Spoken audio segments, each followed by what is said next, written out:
Hi, I'm Amy from Mere Wellness and Myofascial Release. In our video today, we're going to stretch the hamstrings.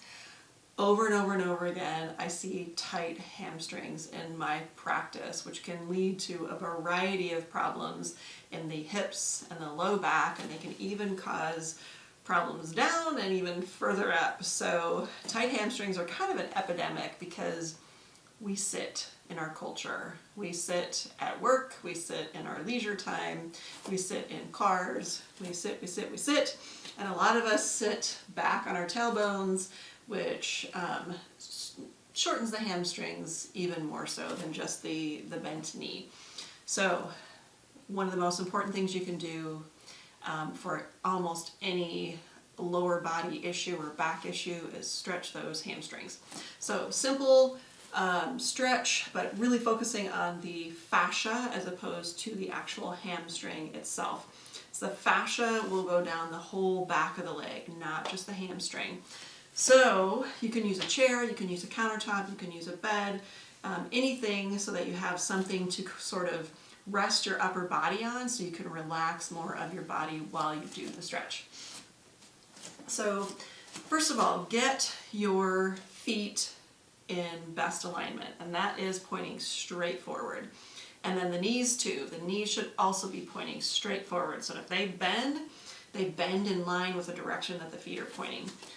So we're going to point toward the chair, have the feet pointing straight forward, the knees pointing straight forward, and then the weight in the heels.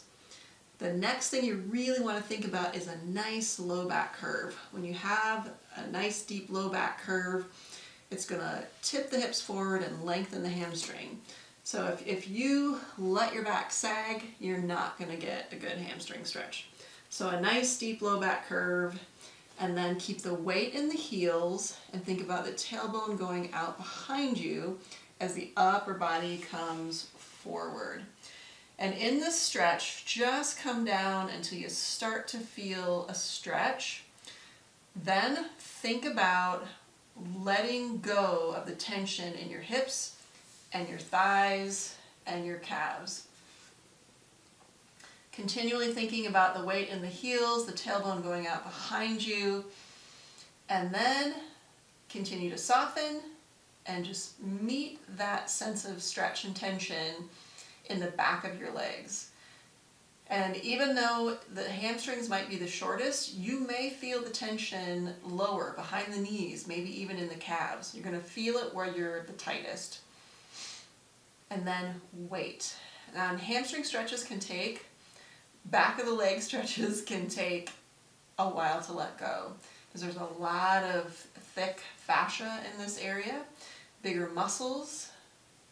So being very patient and waiting, and again, continually do the body scanning so that you're identifying where you're holding any tension.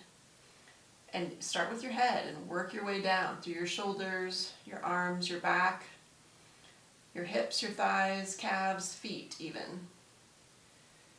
And again, try not to let that back go. Don't let the back arch up. Try to keep that little bit of dip in your low back curve, or at minimum a nice flat back, and then soften and slowly, and eventually you will feel like everything's just starting to let go, and you'll feel your upper body more easily come down and some length in your hamstrings, and you may even feel where you feel the most tension shift around a little bit.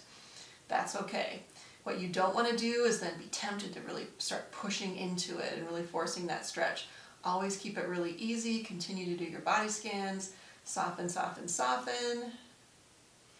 And then when you come out of this stretch, don't just come right back up. Bend the knees. Push up through the heels. And then just see how that feels. Okay, merewellness.com for more information, or email me at merewellness@gmail.com. Thank you.